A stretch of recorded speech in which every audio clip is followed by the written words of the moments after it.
to serve in the Nevada State Senate from District 5. It is my pleasure to introduce our moderators for tonight's town hall, Assemblywoman Selena Torres and Nyla Williams, who is a student at Arbor View High School.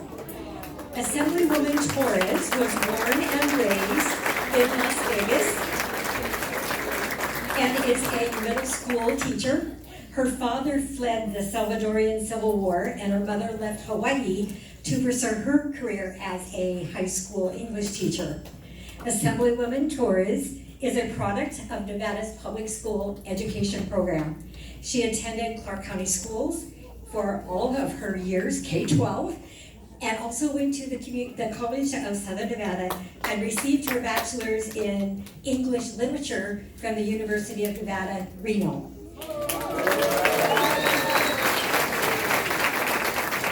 And this wonderful young lady next to me is Nyla Williams, and she is a senior at Arbor View High School. She attends Victory Missionary Baptist Church, where she volunteers in the children's ministry and also teaches classrooms. Please welcome Assemblywoman Selena Torres and Nyla Williams.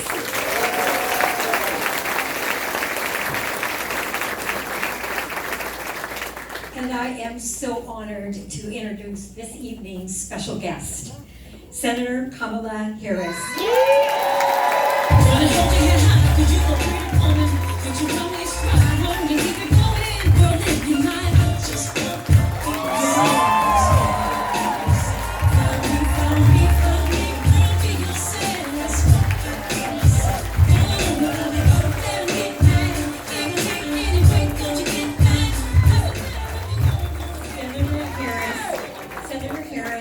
A fearless advocate for the voiceless and the vulnerable, and fighting on behalf of all people throughout her career. She was raised to believe that public service is a noble cause and the fight for justice is everyone's responsibility. As district attorney and attorney general, she fought every day on behalf of people. She stood up to powerful interest groups and worked to reform the justice system from within. In the U.S. Senate, she co-sponsored legislation to provide the biggest tax cut for working and middle-class families for generations.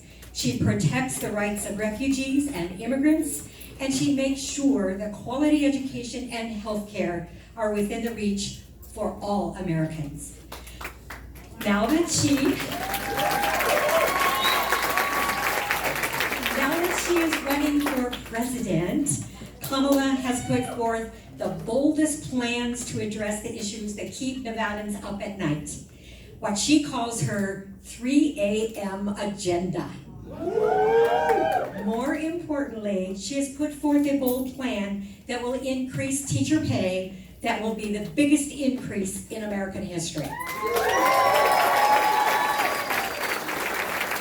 Her investment in increasing teacher pay is an ambitious one and a meaningful plan that will give teachers the respect that they deserve and improve educational outcomes for our students across Nevada and across our country.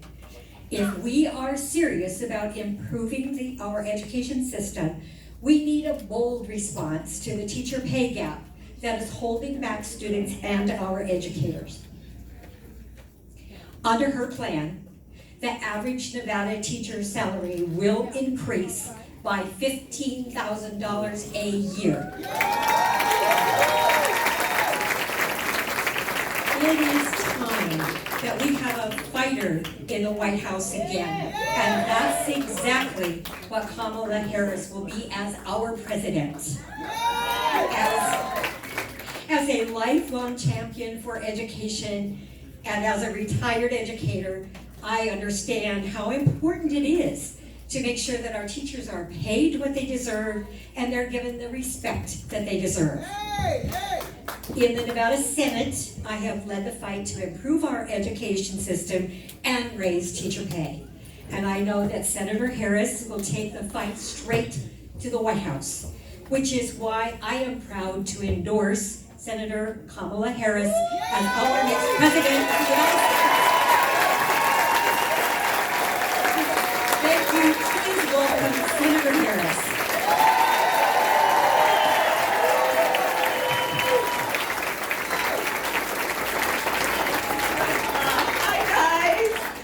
It's great to be in Henderson. Hi, everybody. Hi. Joyce, I cannot thank you enough. I cannot thank you enough, not only for the support, but for your leadership.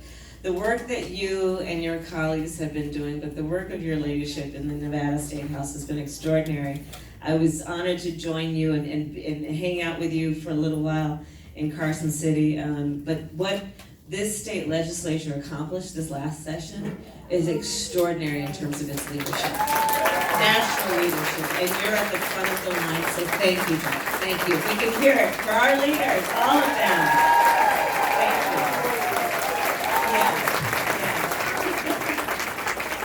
Yeah. So we planned this day as to enjoy each other and community and friends and neighbors and new friends.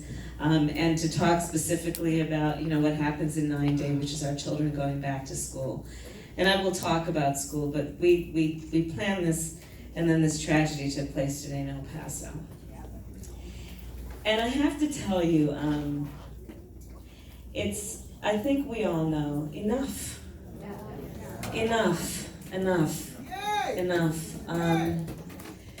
And there's so many layers to what has happened in El Paso. Based on what we know, and it's my experience with these kinds of tragedies, time will unveil and reveal more than what we know. Some of what we know may be inaccurate, and then there will be other information.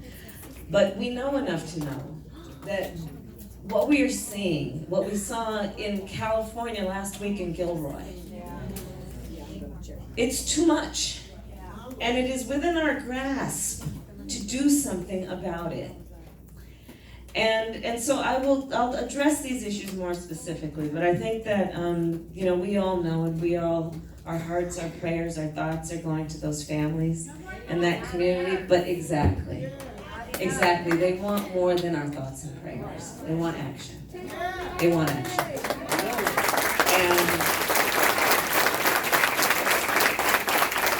that's why you guys are here. Because there are a whole lot of other things you could be doing with your Saturday afternoon.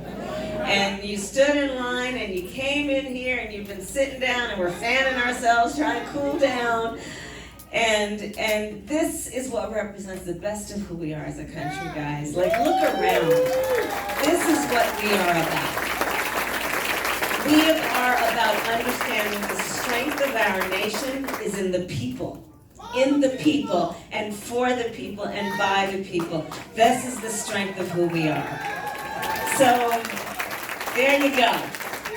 And we're all here for one reason. One clear reason, which is we love our country. We love our country. So I'll get right into it. I'm going to share with you a couple of my thoughts and some of my ideas and plans, and then I'm going to pass the microphone around because I'll start off by just saying I fully intend to win this election.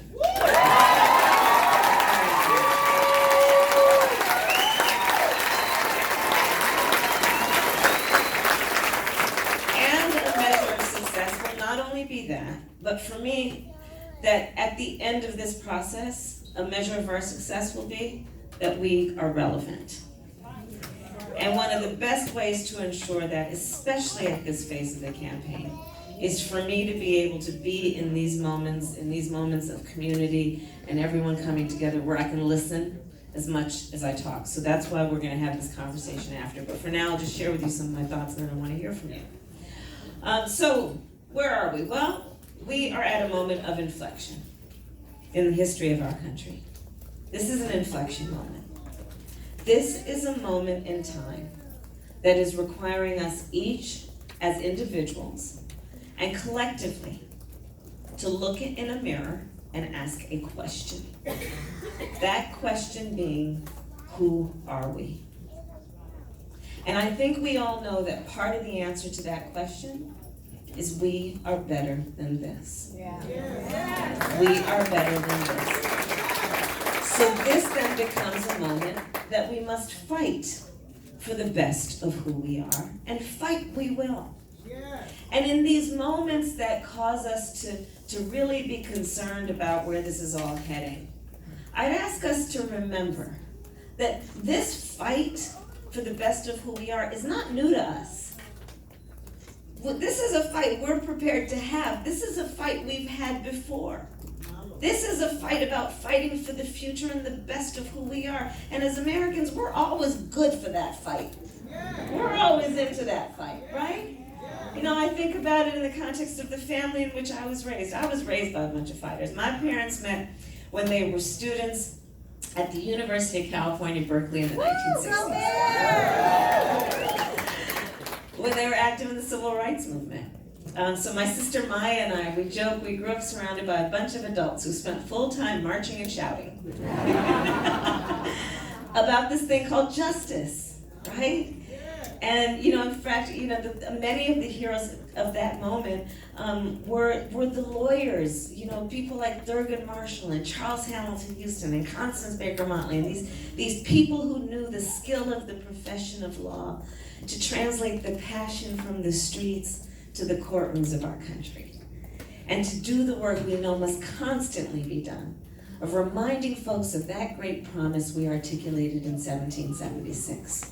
That we are all and should be treated as equals. In fact, in large part, that's why I decided I wanted to be a lawyer. But I come from a family of fighters. My mother, my sister and I were raised by our mother. Our mother was all of 5 feet tall. But if you ever met her, you would have thought she was 7 feet tall. And she was the kind of parent who, you know, she raised us and said, look, you will be judged and should be judged, and your life should be judged based on how you impact others. What you do to lift up others. It is so much more than what you do for yourself. It is what you do for those around you. My mother raised me. She said, Kamala, you may be the first to do many things. Make sure you're not the last.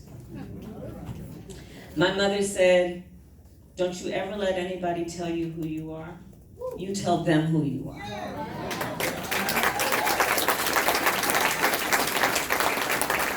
And our mother was the kind of parent who, if you ever came home complaining about something, our mother would look at you with a straight face, maybe one hand on her hip, and she would say, well, what are you going to do about it? So I decided to run for president of the United States.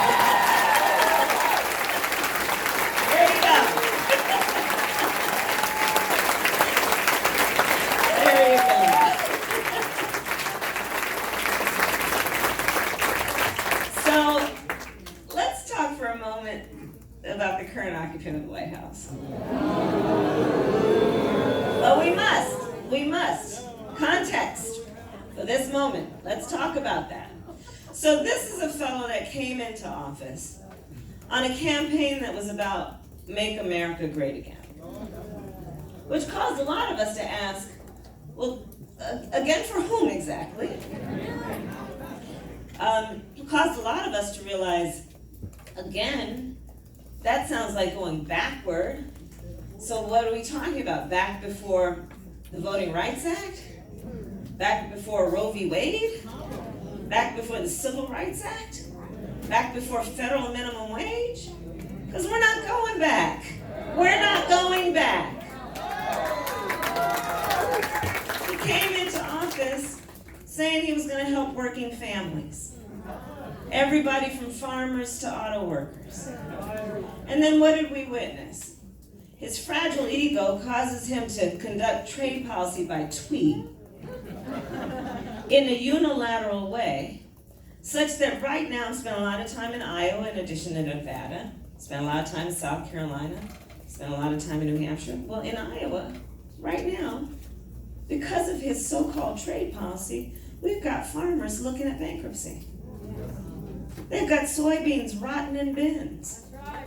Because you see, over the last decade and more, they cultivated a market in China, which has now been cut off from them. We're looking at the fact, I was just in Michigan yesterday, that as many as 300 auto workers by the end of the year may be out of a job. Because of this so-called Trump trade policy that I call the Trump trade tax, American families right now are spending $1.4 billion more a month in everything from shampoo to washing machines. He came in making a whole lot of promises and betrayed a whole lot of people. Right.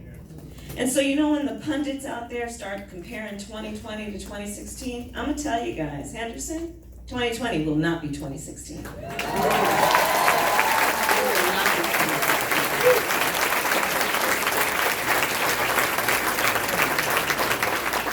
So, we know it is time to turn the page. It's time to turn the page.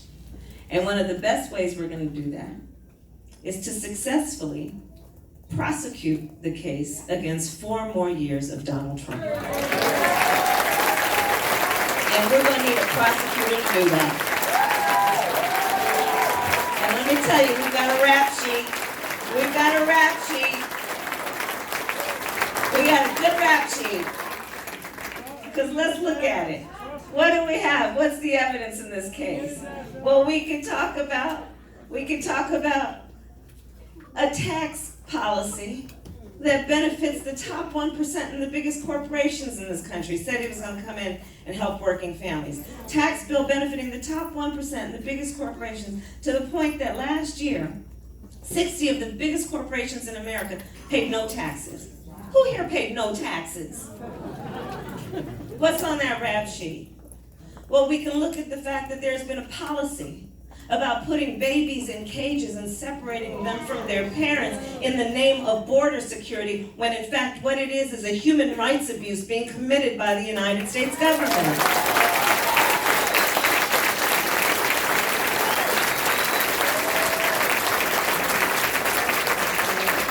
And the list goes on and on.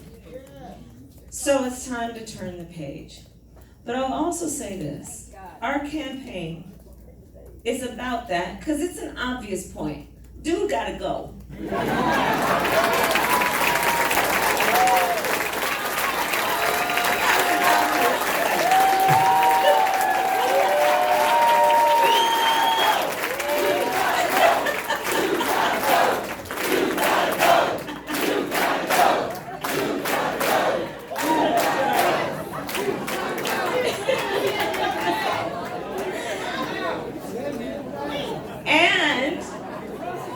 And after turning the page, it's time to write the next chapter. It's time to write the next chapter. And so the next chapter has to be about the America we believe in. The America we believe in. So let's talk about the America we believe in. And we're here in this beautiful elementary school. The children are going to start coming back in 9 days. Let's talk about the America we believe in for our children. And the America we believe in for our children. They will not have to come to school, our elementary, middle, and high school students, and endure a drill during which they're taught about how they should crouch in a corner or hide in a closet in the event that there is a mass shooter roaming the hallways of their school. In the America we believe in, we recognize that this is causing trauma to our babies who should be here learning, but are worried about if they're focused on the teacher in the front of the classroom, somebody coming through the door in the back of the classroom might cause them harm. And I'm telling Nevada what you already know. 1 October. So here's the thing. In the America we believe in, we will recognize this has to end. We will recognize that when those babies come home at night, those elementary, middle, high school students, when they come home at night and they sit down for dinner with their family and they ask their parents, why'd we have to have that drill? Their parents have to say, of course, well, it's because there are supposed leaders in Washington, D.C. who have failed to have the courage to reject a false choice which suggests you're either in favor of the Second Amendment or you want to take everyone's guns away. Supposed leaders in Washington, D.C., who have failed to have the courage to agree. Fine if you want to go hunting. But we need reasonable gun safety laws in our country, including universal background checks and a renewal of the assault weapons.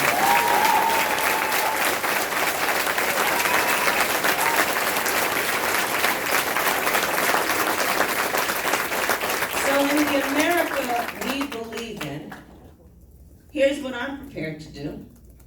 When elected, I will give the United States Congress 100 days to pull their act together on this and put a bill on my desk for signature. And if they do not, I am prepared to take executive action to require a comprehensive background check requirement. Because you know what, guess what? You might want to know before someone can buy a lethal weapon if they've been found by a court to be a danger to themselves or others. You might want to know before someone can buy a lethal weapon if they've been convicted of a crime that resulted in violence to another human being. You might just want to know that. Reasonable gun safety laws, an executive action requiring background checks. Further, I will require the ATF to take the licenses of gun dealers who violate the law. Here's what you should know, Henderson. 90% of the guns used in crime are connected with just 5% of the gun dealers. We need enforcement.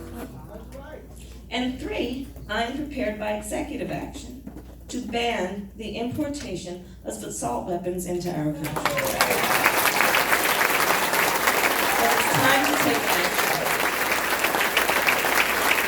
It's time to take action. And here's the thing, just to put this in further context. Because, one might ask, well, why are we waiting for Congress to act? Maybe they're waiting for a tragedy. No. You know that. Someone might ask, well, maybe we're waiting for a good idea. Nope. All the good ideas have been had. Many of the people on the debate stage have a really good idea. I'm supporting them all. We don't lack for good ideas. We lack for action. It's time to take action in the America we believe in.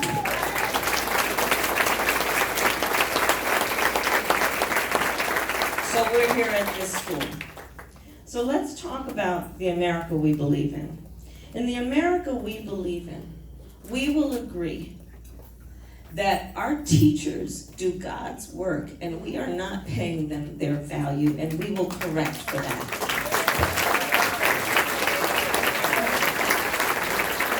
So I've been traveling our country all over the place, and I cannot tell you the number of teachers I've met who are working 2, sometimes 3 jobs. I've met teachers who are working 4 jobs, by the way.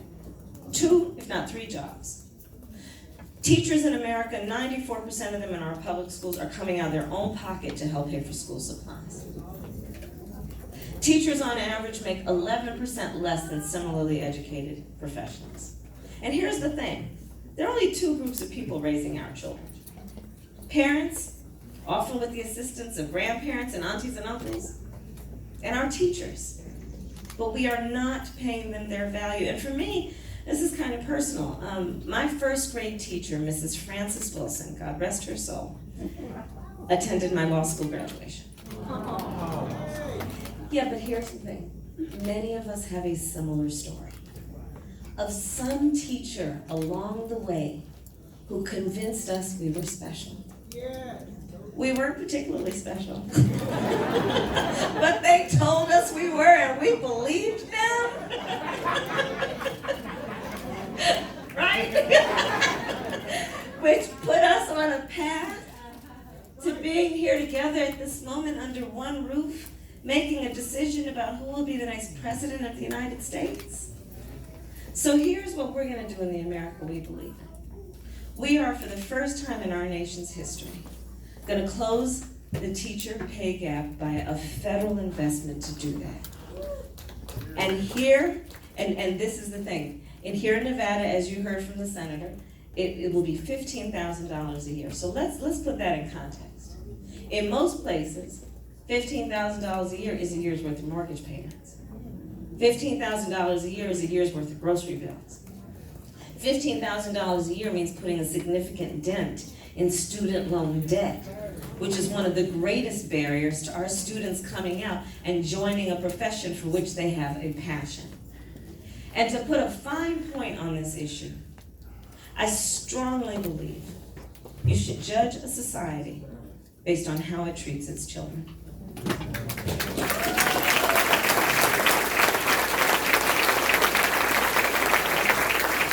And one of the greatest extensions of love and expressions of love that a society can extend toward its children is to invest in their education, and by extension, their teachers.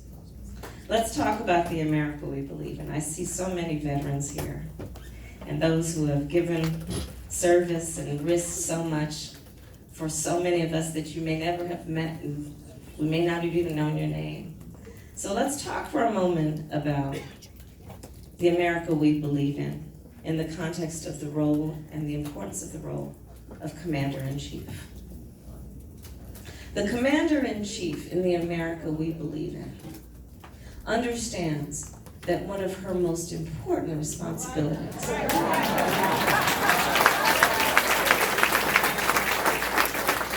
is to concern herself with the security of our nation and homeland.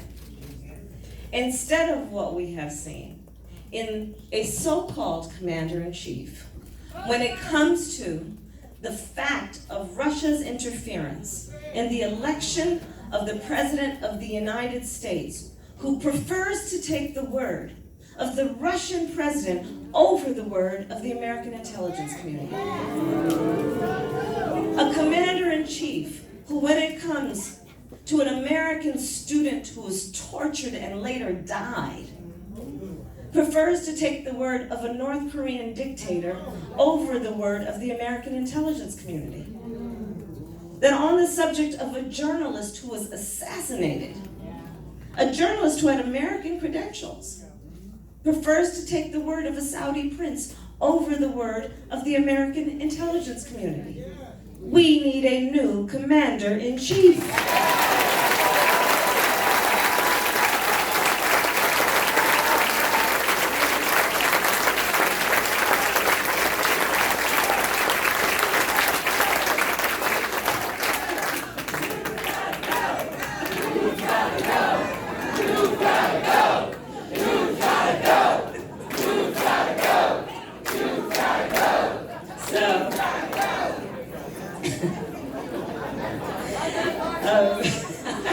I just didn't see this coming.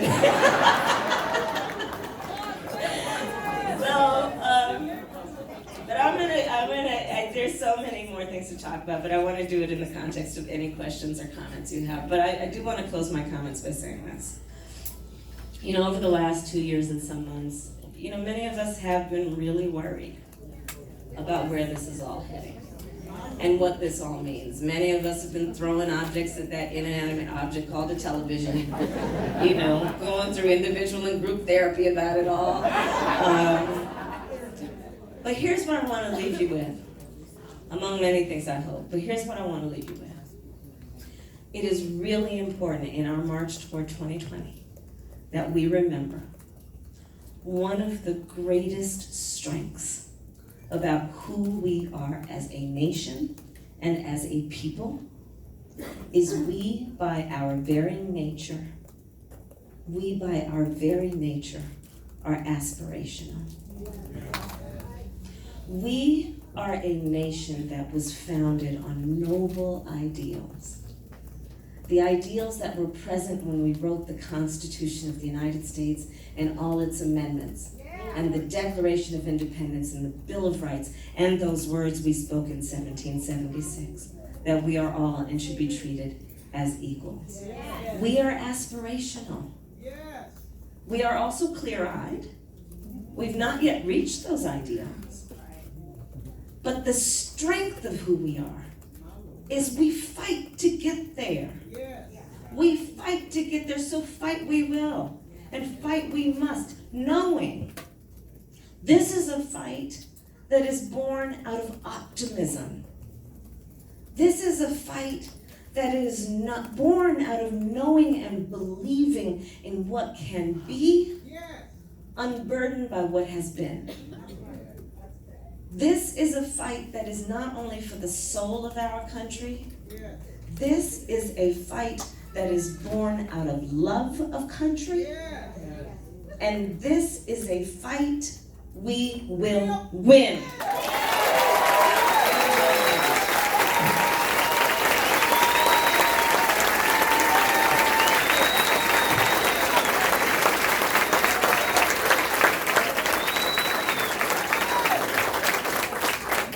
Good evening, and thank you, Senator, for your remarks. I think it was that fight that inspired me to become a public school teacher here in Las Vegas, Nevada. It was that fight that motivated me to run at 22 years old for the Nevada State Legislature and win. When I made the decision to come to Nevada and run for our assembly, I'm sorry, I grew up in Nevada, but I ran for assembly in Nevada, it was because I wanted to make a real difference in my community and in my Nevadans' lives, in my students' lives. And that includes making sure that we have the very best education system for every single student in Nevada, regardless of their zip code.